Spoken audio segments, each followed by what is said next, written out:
बजरी से ब्रीड कैसे करवानी है, पेयर ना लग रहा हो तो क्या करना है, फीमेल अगर हीट पर नहीं है तो क्या करना है, या फिर मटकी बेहतर रहती है या बॉक्स बेहतर रहता है, कॉलोनी बना रहे हैं तो किस तरह से डिज़ाइन करनी चाहिए, सेपरेटली ब्रीड करवा रहे हैं तो क्या ऐसी चीज़ें करनी चाहिए जिससे बर्ड्स आपके फ़ौरन हीट पर आ जाएं, हीट पे आने के बाद फ़ौरन से ब्रीड भी कर दें।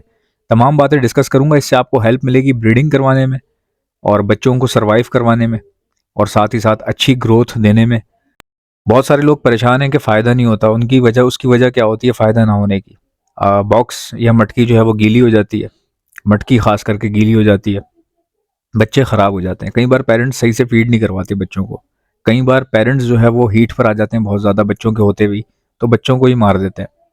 और इसके अलावा बॉक्स में ज़्यादा अच्छा रिजल्ट आ रहा है या मटकी में ज़्यादा रिजल्ट आ रहा है, अपना तजुर्बा आपसे शेयर करूंगा और साथ ही साथ ये बताऊंगा कि खिलाना क्या क्या है। बजरी का सारा गेम है दाने के ऊपर और सॉफ्ट फूड के ऊपर कि आप क्या दे रहे हैं खाने में, ये तमाम चीज़ें डिस्कस करेंगे ताकि आपके पास ब्रीड आए। कई लोग कहते हैं कि हमारे पास बजीज हीट पर ही नहीं आ रहे, कई लोग कहते हैं कि हमारा बजी जो है वो क्रॉसिंग कर रहा है बट अंडे नहीं दे रहा। तो बहुत सारे मामलात हैं, बहुत सारे मसले मसाइल हैं जिनको एक एक करके हम डिस्कस करेंगे ताकि आपका मसला भी हल हो जाए। तो गाइस शुरू करते हैं। So hi guys, you are watching my channel Ahsan Pets. अस्सलाम वालेकुम, मैं हूं अहसन जफर, कराची पाकिस्तान से। कॉकटेल मेरी पहली मोहब्बत। पहली बात ये कि मटकी लगाएं या बॉक्स लगाएं। देखें, मैंने बजरी को देखा है कि ये सबसे पहले जो चीज़ पकड़ता है वो मटकी होती है। बजरी मटकी को ज़्यादा प्रेफर करता है बनिस्बत बॉक्स के। बजरी जो है वो अट्रैक्ट होता है मट्टी की तरफ, मटके की तरफ, पहाड़ों की तरफ, मट्टी की तरफ। इस तरह की मट्टी इसको बहुत पसंद है। मैंने बजरी को देखा खाने में भी, चबाने में भी और अंदर बैठने में भी, घुसने में भी।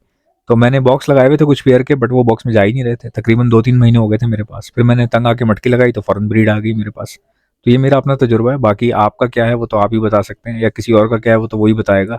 जो मेरा था वो मैंने बता दिया आपको कि मटकी बहुत जल्दी पकड़ता है। अच्छा, दूसरी बात ये कि बॉक्स जो है वो सर्दियों में बहुत कारगर साबित होता है क्योंकि चारों तरफ से बंद होता है।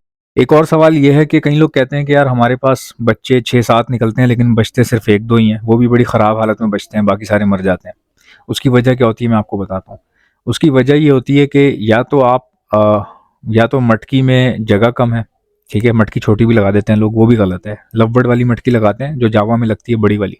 लवबर्ड और जावा की मटकी सेम होती है और वही मटकी सेम बजीज में भी इस्तेमाल होती है। तो हम लोग अक्सर छोटी फिंचों वाली मटकियाँ लगा देते हैं, वो गलत है, मटकी बड़ी लगाएं। उसके बाद होता है जी नेस्टिंग। नेस्टिंग क्या होती है? ये जो लकड़ी का जो बुरादा होता है, पाउडर फॉर्म में या मोटी फॉर्म में भी हो तो मसला नहीं, चल जाता है।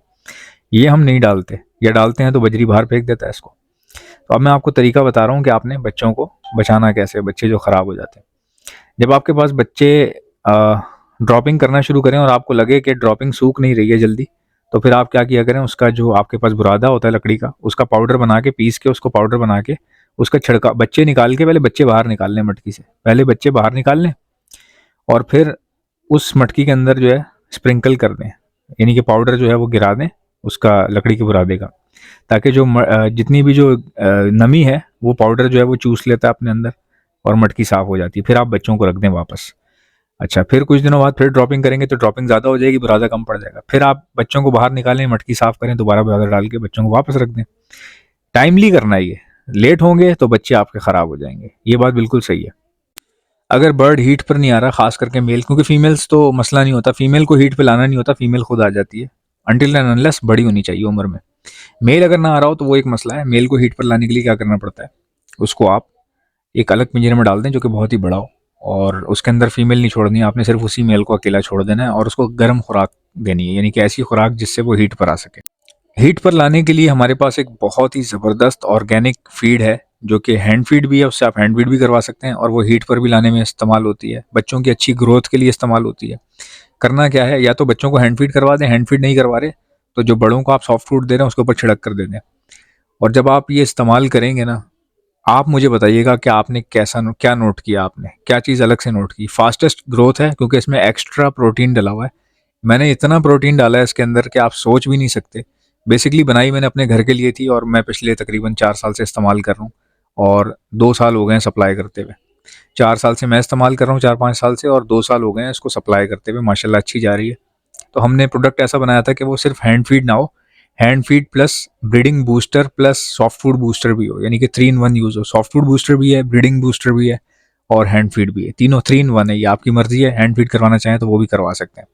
अच्छा, ये मैंने आपको बता दिया कि बच्चों को बचाने के लिए क्या करना है आपने, ठीक है। गंदम नहीं डालनी, ऐसा सॉफ्ट फूड नहीं डालना जो कि बहुत ज़्यादा चिपकता हो, समझ रहे हैं। चिकना आपने सॉफ्ट फूड नहीं डालना। गंदम जो है वो बहुत चिकनी होती है, चिपक जाती है, पोटा ब्लॉक कर देती है, गठली बन जाती है पोटे के अंदर इसकी, गंदम की। अच्छा, अब अगर कोई बहुत ज़्यादा मजबूर है, किसी ने ले ली है 4-5 किलो, 20 किलो, 30 किलो ले ली है, तो भाई बहुत थोड़ी थोड़ी डालो, बहुत ही कम डालो। और डालना क्या है सॉफ्ट फूड में, वेजिटेबल्स। गाजर बहुत शौक से खाते हैं, चुकंदर हो गया, गाजर हो गई, उसको कद्दूकश करके उसको वो दें, एग फूड के साथ दें, एग फूड दें। और साथ ये जो मेरा एक्स्ट्रा प्रोटीन है ये ऊपर आप 1 टीस्पून जो है छिड़क सकते हैं उसके ऊपर। और उसके बाद आप रिजल्ट्स देखिएगा कि कैसे आपके पास ग्रोथ आएगी। हो सकता है, पॉसिबिलिटी है कि जो आपके पास एग रेशियो आ रहा है वो भी बढ़ जाए आपके पास। बाकी बॉडी ग्रोथ की तो 100% जो है गारंटी है मेरी। आउटडोर वालों के पास बहुत अच्छी ब्रीड आती है, उसकी वजह पता है क्या है? क्योंकि रोशनी। बजरी को रोशनी इतनी पसंद है, इतनी पसंद है कि मैं रात में जब जाता हूँ ना अपने सेटअप पे, मेरा इंडोर है आउटडोर नहीं है, जब मैं लाइट ऑन करता हूँ तो ये साले बाहर आके क्रॉसिंग करना शुरू कर देते हैं लाइट ऑन करते के साथ ही। इनको लाइट बहुत पसंद है, ब्राइटनेस इनको बहुत पसंद है, जितनी ब्राइटनेस देंगे उतना अच्छा हो जाएगा। अगर कोई कहता है कि हर वक्त लाइट देंगे तो क्या होगा, मर्जी है आपकी, हर वक्त दे दें तब भी कोई मसला नहीं है। कई लोग समझते हैं कि अगर हम लाइट ऑन रखेंगे तो बजरी सोएगा नहीं। बजरी बजरी को सोने के लिए आंखें बंद करनी पड़ती हैं। बजरी अपनी आंखें बंद करेगा तो सब काला हो जाएगा, ठीक है। मैं खुद अक्सर ऐसा होता है लाइट जलाकर सोता हूँ। लाइट इसलिए जलाता हूँ, मच्छर वगैरह काट रहे हूँ तो लाइट जला लेता हूँ। अंधेरे में मच्छर और अट्रैक्ट होता है, सर्दियों के अंदर पंखा चला नहीं सकते, तो लाइट खुली होती है, मैं अपनी आंखें बंद कर लेता हूँ, आंखें बंद कर लेता हूँ, अंधेरा हो जाता है। सिंपल सी बात है, आप लोग खुद भी थोड़ा सा सोचा करें। कई लोग ये सोचते हैं कि लाइट अगर पूरी रात खुली रह गई तो बजरी सोएगा कैसे, बेचारा सोएगा कब। ऐसा कुछ भी नहीं होता, बजरी को सोने के लिए सिर्फ आंखें बंद करनी पड़ती हैं। बच्चे बचाने का एक और तरीका मैं आपको बताता हूँ, बच्चों पर नज़र रखें। अक्सर ज़्यादा बच्चे हों तो जो छोटे वाले बच्चे होते हैं उनको फीड नहीं करवा रहे होते पेरेंट्स, या वो बेचारे फीड मांग नहीं पा रहे होते क्योंकि बड़े वाले उनके ऊपर चढ़ जाते हैं। तो आपने क्या करना है, हैंड फीड हाथ से करवानी है। करवाने के बाद बेशक मटकी में ही रख दें बच्चा वापस, लेकिन कुछ थोड़ी बहुत हैंड फीड खुद भी करवाएं, पेरेंट्स को हेल्प मिल जाती है इससे। जो छोटे बच्चे हैं आप उनको फीड करवाएं। अगर आप नहीं फीड करवाएंगे तो अगर 7 बच्चे दिए 3 बचेंगे, बाकी 3-4 जो है ख़राब हो जाएंगे आपके पास। तो हैंड फीड भी आपको हमारे पास से मिल जाएगी। उसके अलावा एक्स्ट्रा प्रोटीन में मैंने क्या क्या डाला है, क्या क्या चीज़ें शामिल की हैं, ज़रा गौर से सुनिएगा। एक्स्ट्रा प्रोटीन के अंदर हमने मछली जो है वो सूखी हुई मछली जो होती है इसको पीसा है। सूखी हुई मछली जो होती है प्योर प्रोटीन है, ठीक है। और इसके साथ साथ अंडों की जो जर्दियाँ होती हैं उनको पीस कर इसमें शामिल किया गया है बहुत ही ज़बरदस्त तरीके से। इसके अलावा इसमें सोयाबीन जो है वो ऐड किया हुआ है, जो कि हीट पर लाने में मदद देता है और फास्टेस्ट ग्रोइंग जो है वो बीन है। तो ये सब तमाम चीज़ें इसमें ऐड की गई हैं और मैंने तकरीबन समझ लें कि 5 साल से इस्तेमाल कर रहा हूँ, 5-6 साल हो गए, और मुझे सप्लाई करते हुए 2-2.5 साल हो गए माशाल्लाह से। बहुत अच्छा रिजल्ट है, जो भी लेके जाता है बहुत तारीफ़ करता है। कोशिश करें कि पेयर ज़्यादा रखें। अगर आप पेयर ज़्यादा रखेंगे तो आपको फॉस्टरिंग का मौका मिल जाएगा, यानी कि छोटे बच्चे तमाम एक तरफ, बड़े बच्चे तमाम एक तरफ। इससे आपको आसानी हो जाएगी बच्चों को डिवाइड करने में। अगर आपके पास पेयर कम है या फॉस्टरिंग पेयर नहीं है, या उस टाइम पे वो सूटेबल कोई पेयर ऐसा नहीं मिल रहा कि जिसके साइज़ के बच्चे किसी और मेल फीमेल को दे दिए जाएँ, ऐसी सूरत में आप हैंड फीड पर भी उठा सकते हैं। हैंड फीड पर उठाने में बहुत ज़्यादा फ़ायदा है। लोग डब्बों में लकड़ी का बुरादा डाल के बच्चों को रख देते हैं, या इनक्यूबेटर ले लेते हैं उसमें रख देते हैं सर्दियों के अंदर। गर्मियों में तो ज़रूरत ही नहीं पड़ती इनक्यूबेटर की। तो आप ये हैंड फीड करवा कर भी बच्चों को इस्तेमाल कर सकते हैं अपने प्रॉफिट के लिए। वीडियो को लाइक, चैनल को सब्सक्राइब कर लीजिए। मिलते हैं नेक्स्ट वीडियो में। अल्लाह हाफ़िज़।